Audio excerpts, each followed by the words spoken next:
આ શાક ચોમાસાની ઋતુમાં જરૂરથી ખાવું જોઈએ.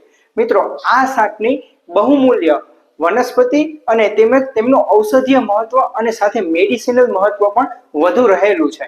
અને મિત્રો, આ એક એવું શાક છે તે છે ચોમાસાની ઋતુ પહેલા અને ચોમાસાની ઋતુ પછી મળતું પણ નથી. અને તે અમૂલ્ય, તે બહુમૂલ્ય શાક છે તે છે કંટોલાનું શાક.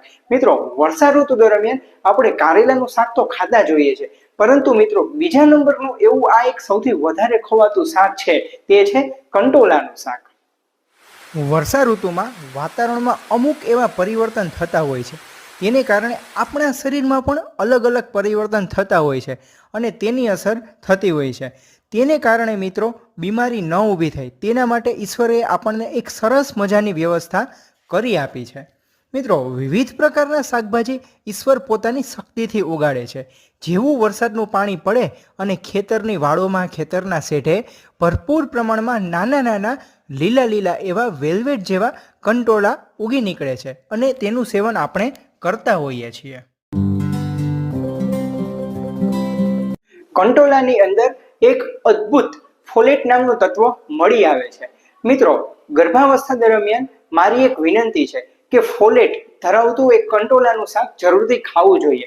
મિત્રો, ગર્ભાવસ્થા દરમિયાન ફોલેટ ધરાવતું કંટોલાનું શાક ખાવાથી બાળકના કોષોનો વિકાસ ખૂબ જ સારો થાય છે અને પરિણામે બાળકનો પણ વિકાસ ખૂબ જ સારો થાય છે.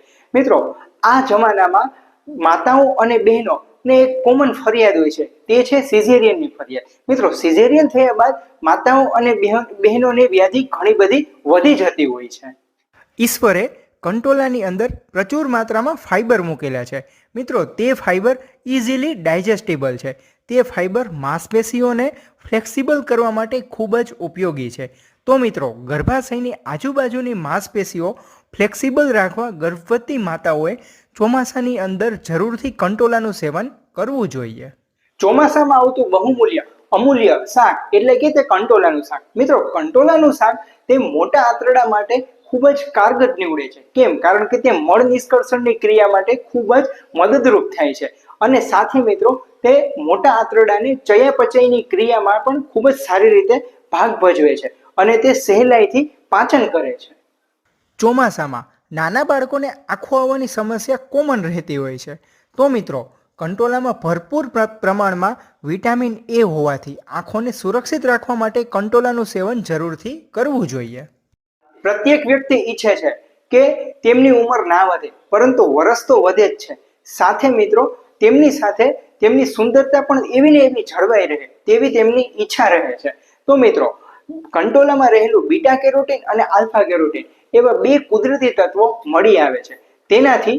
તેનાથી ચહેરાની ચામડીની જે કોષો જે મૃત થવાની પ્રક્રિયા છે તે ખૂબ જ ઘટાડી દે છે અને સાથે મિત્રો ચયાપચયની ક્રિયા પણ વધારે છે.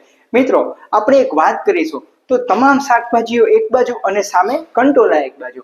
તો સામે તેમાં કંટોલામાં સૌથી વધારે પ્રમાણમાં તમામ શાકભાજીઓના તફાવત કરતાં સૌથી વધારે પ્રમાણમાં કંટોલામાં બીટા કેરોટીન અને આલ્ફા કેરોટીન એમ વધારે રહેલું હોય છે.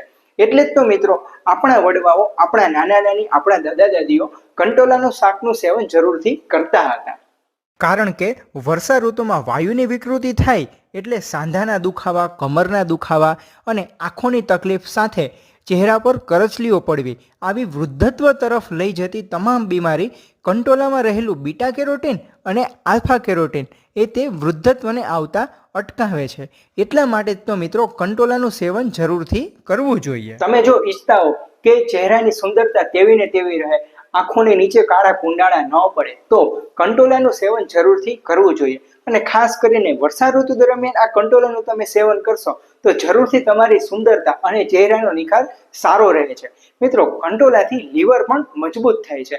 મિત્રો, પ્રશ્ન એ થાય કે કંટોલા વર્ષા ઋતુ દરમિયાન જ શા માટે આવે છે? સૌથી વધારે તહેવારો આવતી ઋતુ એટલે વર્ષા ઋતુ. મિત્રો, ભરપૂર માત્રામાં તેલવાળી અને ઘીવાળી વાનગીઓ ખાવામાં આવતી ઋતુ એટલે કે તે છે વર્ષા ઋતુ. મિત્રો, આ ઋતુ દરમિયાન લીવરને સૌથી વધારે લોડ આવતો હોય છે, કારણ કે તેલવાળી વાનગી અને ઘીવાળી વાનગી સ્નિગ્ધ વસ્તુ છે અને તે પચવા માટે લીવરને ખૂબ જ વધારે મહેનત કરવી પડતી હોય છે. અને મિત્રો, આવા સમયે લીવરને સપોર્ટ કરી શકે, લીવરને સાથ આપી શકે અને તે છે લીવરનું મિત્ર એટલે કે કંટોલા. માટે લીવરને સ્ટ્રોંગ બનાવવું હોય તો કંટોલાનું સેવન અચૂક કરવું જોઈએ. આયુર્વેદ અનુસાર વર્ષા ઋતુમાં કફનો સંચય થાય છે અને સાથે વાયુનો પણ પ્રકોપ થતો હોય છે. મિત્રો, વાયુનો પ્રકોપ થાય તો તેમાં મિત્રો વાયુને લગતી બીમારી એટલે કે સાંધાના દુખાવા, કમરના દુખાવા અને સાથે તમામ પ્રકારના સૂર વધી જતા હોય છે અને આવી અનેક પ્રકારની સમસ્યાઓ વધી જતી હોય છે. તો અને સાથે મિત્રો ખાસ કરીને જોઈએ કફનો સંચય થાય એટલે કે વર્ષા ઋતુ પછીની એટલે એક નવી ઋતુ એટલે કે રોગોની માતા એટલે કે તેવી તે શરદ ઋતુ. શરદ ઋતુ દરમિયાન કફ છે, શરદી, ઉધરસ એવી તમામ પ્રકારની બીમારી, તમામ પ્રકારની સમસ્યા વધી જાય છે. તો કંટોલાનું સેવન વર્ષા ઋતુમાં કરવામાં આવશે તો કફનો સંચય ઓછામાં ઓછો થાય છે અને શરદ ઋતુમાં કફ સંબંધી સમસ્યાથી પણ બચી શકાય છે. સાથે મિત્રો, વાયુ સંબંધી સમસ્યાથી પણ બચી શકાય છે. કુદરતી રીતે વરસાદ પડે છે અને સાથે ખેતરના શેડે અને ખેતરના વાડમાં તે એક વેલા રૂપે ઉગી નીકળે છે અને તે છે કંટોલા. તો આવો મિત્રો, તમે જેટલા જ ઉત્સાહથી કારેલા આ ચોમાસાની ઋતુ દરમિયાન ખાવ છો તો અને એટલા જ ઉત્સાહથી તમે કંટોલાનું પણ સેવન કરો અને તેના બેનિફિટ મેળવો. તો આવો મિત્રો, આ સમય દરમિયાન આ ચોમાસાની ઋતુ દરમિયાન કંટોલાનું શાક આપણે ખાઈએ અને આપણે સૌ નિરોગી રહીએ. સૌને જય શ્રી કૃષ્ણ.